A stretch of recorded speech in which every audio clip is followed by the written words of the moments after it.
Yes, welcome to the Biz Communication Show. I'm your host, Bill Lampton, the Biz Communication Guy, once again hosting a business communication professional.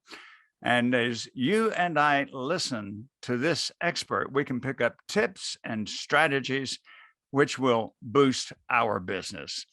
It's a wonderful pleasure to welcome Brandon J. Brandon is an entertainment personality who brings his Southern hospitality and nearly a decade of experience to his duties as a radio and television host. Brandon started in broadcasting by co-hosting the television show called In the City that aired in Columbia, South Carolina, his hometown. He got his break in radio hosting his own on-air countdown show. Brandon's written and recorded commercials have played on the radio in both Columbia, South Carolina and Charlotte, North Carolina. As you can tell, he's a versatile guy. In 2008, Brandon made the move to Hollywood, California to take his talent to the next level. As a red carpet host, Brandon has interviewed the A-list of LA celebrities. And during our interview, he can talk to us about that. So join me now in welcoming Brandon J. to the Biz Communication Show. Hello, Brandon. Hi, Bill. How are you today? I am very privileged to have you as a guest. I met you a few months ago in Columbia, South Carolina, and as you and I started talking, I found out so much about your vast experiences, both in depth and in breadth in the communication industry. And so the first question I'd like to ask is, what was it early in life that triggered you to want to master communication? And I'll say, I know with me, it was when I had my first speech course in college. Right. Never dreaming that one day I would be teaching at the University of Georgia in the speech communication department. But in the speech class that I took, I was amazed that if somebody had researched a topic well, they presented it well, they had good persuasion, that they could change somebody's attitude in 10 minutes and maybe even their behavior. Right. And so to me, that was a trigger that led me to graduate studies in communication, teaching, and then eventually becoming a speaker and a consultant. So that's my story, and I'm sticking to it. What about you? What propelled you into the communication industry? You know, Bill, it started when I was little. I mean, I was literally going around to different family members talking about, hey, you know, I was obsessed with the TV show Double Dare on Nickelodeon. I'm sure you remember it. And I used to like, hey, let's do this. And I was always hosting. And it's just something that really inspired me at such a young age. And basically, you know, I ended up really finding a true passion for it as I got older, as I started to understand the complexity and the importance of networking and meeting people and really not being afraid to go out there and ask, hey, you know, could I interview you? You know, can we share your story? And that's something that really inspires me and has opened up so many doors for me. So getting back to the start, when you talked about what was on Nickelodeon, and I guess what you're saying is you sort of replayed that with your friends, your classmates, your playmates, and so on? Yes, absolutely. And with family at the same time. And it was just one of those things where I was just always entertained by it and so passionate and driven to want to pursue broadcasting. And it's something that really just opened up so many opportunities for me from not just television but radio as well. Like I've met so many people and I've been so blessed. I mean, you know, I was doing stuff with Clear Channel before iHeartRadio, right? It was Clear Channel. And I made a lot of relationships and a lot of people that were DJs at the time years ago are now program directors, and it's just a tightly knit community, just as television is. And you know this because you're in, radio and broadcasting as well. Now, when you hosted your own radio show, it was a countdown. You describe it. Was it a countdown to the top hits, such as Casey Kasem had so many years ago? Yes, yes. I actually launched in Hollywood, California, the Cut Top 20, and I was counting down the top 20 songs on the Billboard Hot 100 chart at that time. And I think Far East Movement was on there, Rihanna, Drake, Katy Perry, just to name a few.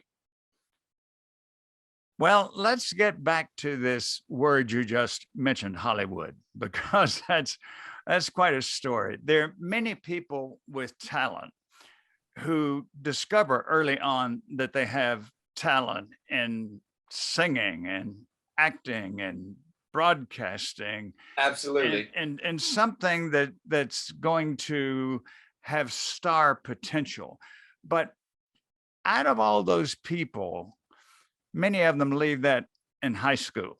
That's, maybe they do. I mean, Hollywood, Bill, is so difficult because when you go out there, you think, okay, it's Hollywood, it's the entertainment capital of the world. It's going to be so easy, and in all actuality, it is so difficult to meet people. I remember I arrived in Hollywood in 2008, August 2008, and I literally only knew 2 people at the time. So how did you meet the right people? And those people were from South Carolina and Charlotte, to be exact. Right. So how did you make the inroads that everybody else dreams about making? Okay, you get there, 2 people, you've got this dream. Many people go there with a dream, and it is a song Dionne Warwick had one time about they wind up washing cars. There you go. At the end of the day, it's all about just having a desire, the tenacity, the drive to meet people, right? And the only way anyone, in my opinion, will succeed in Hollywood is meeting the right people. You got to network. You got to get out there. You got to let your voice be known, your face be seen. But at the same time, they have to understand your value, right? Because people are all about what can you do for me? What's in it for me? Like the with them, right? With them. And it's one of those things where a lot of this stuff happened by accident. I don't think it was accident, but at the time it felt like an accident because there was a situation, I'll never forget it. I was in Hollywood and I met a publicist, and he was telling me, "Hey, Brandon, I need you to do me a favor. My journalist just got sick. They've called in sick. Can you go down and interview Brittany Flickinger?" And at the time, she was on a show called Paris Hilton's BFF, this competition reality series on MTV. And she just got, Brittany just got into a car accident, and it was all over TMZ. And I was the first one other than TMZ to interview her.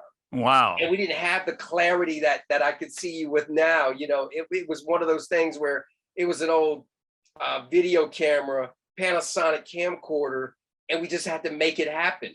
And then that led to other interviews with other reality stars. And the next thing you know, I'm interviewing A-list celebrities because it was out there in the cold, out there in the hot, air and atmospheres in these clubs, waiting outside for hours to interview these people.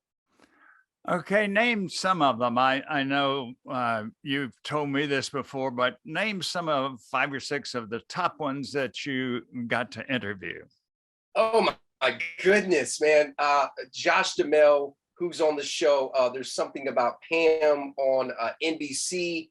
I interviewed Josh twice. Fergie, who Josh was married to at the time. Paris Hilton and Nikki Hilton. Nikki is, of course, Paris's sister. Nick Cannon, 50 Cent, the Backstreet Boys. I mean, Jeannie Mai. I've been so blessed to meet so many people. One of the things, of course, those of us who haven't had that experience and probably know we never will have it, I guess the question that any of us would have would be, what did you find about the authenticity of these people that you interviewed, because so many people think that the entire performance profession is a facade, and behind that facade of the, if you take them away from the script, you've got nothing. What was your experience? I mean, a lot of these people are down to earth, just like you and I are, Bill. They don't want to be treated like a celebrity, meaning that they don't want people to be fans. They want to actually engage and encounter with someone with a real conversation. I mean, some of them, of course, are difficult. The egos are through the roof. But the thing that I've learned is treat everybody equally. And that goes far above anything you can ask for. I think you've hit a good point there. Many of them have thousands of fans, but how many of them have close friends? Right. And one of the factors that I learned a long time ago, and I once had the opportunity to be the guest broadcaster for a PGA golf tournament, and I interviewed Jack Nicklaus, I interviewed Gary Player, and other top performers, top PGA stars of the time. And one of the things I have found, and I happened one time to host Charles Corrals, and one of the things I found is exactly what you're saying. They are fawned over so much. Yes. People draw back from them. If you come to them with a sincere openness and a desire to establish a relationship rather than just use that situation, they will respond just like your friends you'd see at the grocery store, right? Absolutely, Bill. I can't say this enough. I'll say it till I'm blue in the face, literally blue in the face. Authenticity trumps everything in any business, and especially in broadcasting, because a lot of these people will remember you 5, 10 years down the road. Well, one thing I would add here too is everything you've said so far about succeeding in Hollywood. We're a business communication show. Those are the same strategies that will work in business, and that is being your true self, treating someone else as a person, not, for example, as your sales prospect, somebody you want something from, networking, knowing the right people, being willing to ask. I mean, the parallels are just 100% between what works in Hollywood and what works in business communication, don't you think? It sure is. Absolutely. Could not agree with you more. Now, let's go back to your hometown, Columbia, South Carolina, where your media experience started. And as you know, I lived there for 5 years myself as vice president of Columbia College, and have good memories of that. Tell us exactly what your start was, which eventually catapulted you, equipped you, prepared you to go to Hollywood. You know, Bill, I was so hungry. I always knew there was something bigger. You know, I love Columbia, and I'll never forget where I come from. And I'm friends still to this very day with a lot of people on television, still on the radio, different business organizations and organizers and different leaders. But I knew there was something bigger. And in order to really catapult my talent and kind of climb up the scale, I knew I had to take a risk. And I thought about it, and I was like, okay, either I'm going to go to New York, Atlanta, or Los Angeles. And I looked at LA as something that was really strong with not just music and radio, but television as well. I mean, it's the #1 TV capital in the world. You know, it's the entertainment capital of the world, for that matter. And so, and I knew I liked LA. I mean, I got to see a little glimpse of it in different meetings and stuff, like back in 2007 when I went out there for a week for a big convention near LAX. And I was like, you know what, I got to make this move. And I'll never forget, I was in my office. I was working at a local college in Columbia and doing admissions. And, you know, I was doing very well, but I knew there was something missing on the inside. and I looked out the window and I'm seeing all the trees and all the traffic on I-20, right? And I was like, you know what? I got to do this. And just off of faith, I made the move. And I thought, okay, when I get to LA, it's going to be super easy to meet people because I already know everybody in Columbia and Charlotte. No, the complete opposite. Like LA really humbles you and teaches you you're nobody. You know, what can you do for me? Is like I was saying earlier in this interview, that's what they look at. You know, what value do you bring to the table? And it forces you to think outside the box and be more creative. I'm going to remind you how you and I met. You were providing service in a store when my daughter and I went there to buy smartphones. And we said as we were leaving that you were a grade A in customer service. She has shopped many places. I have shopped many places. We've wanted services or products from many places.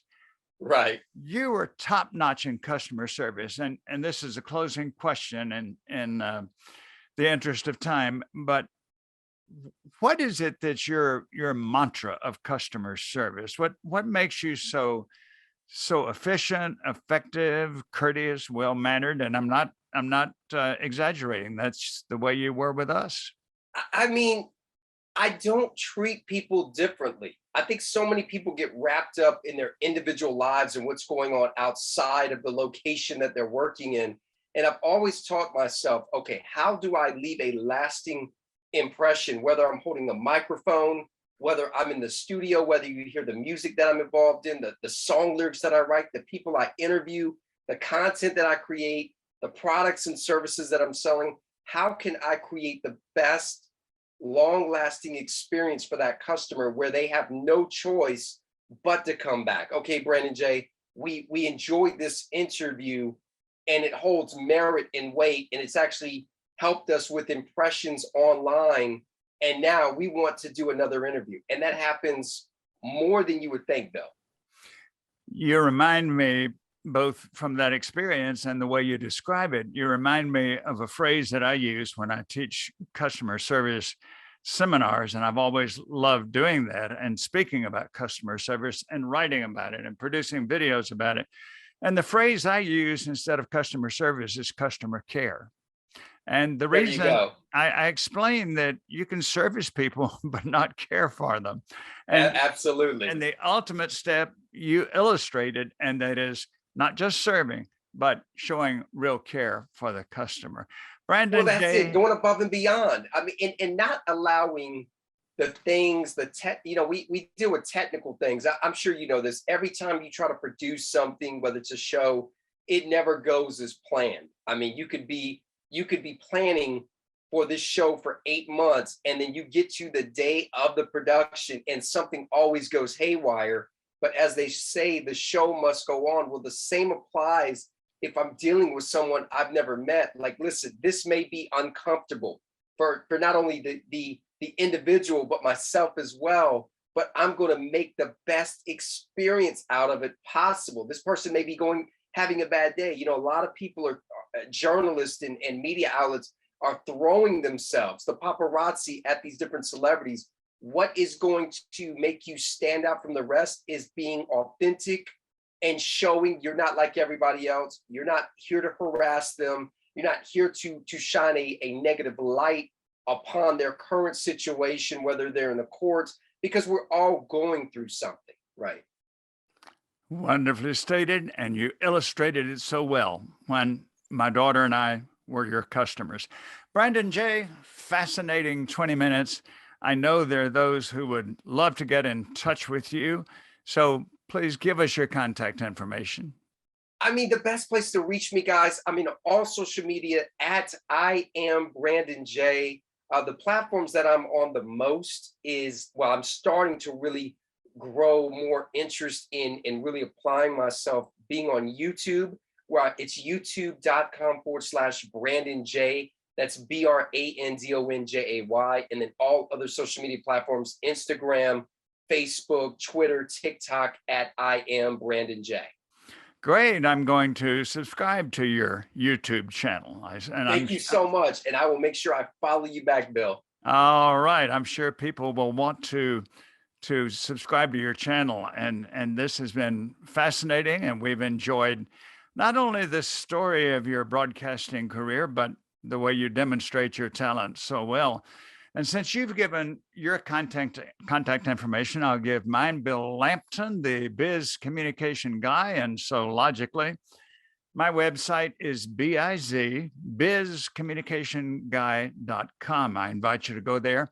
Check my services for corporations and leaders. And just as Brandon invited you to his YouTube channel, I invite you to mine, where all of the previous Biz Communication Show interviews are on there, along with several hundred other instructional videos.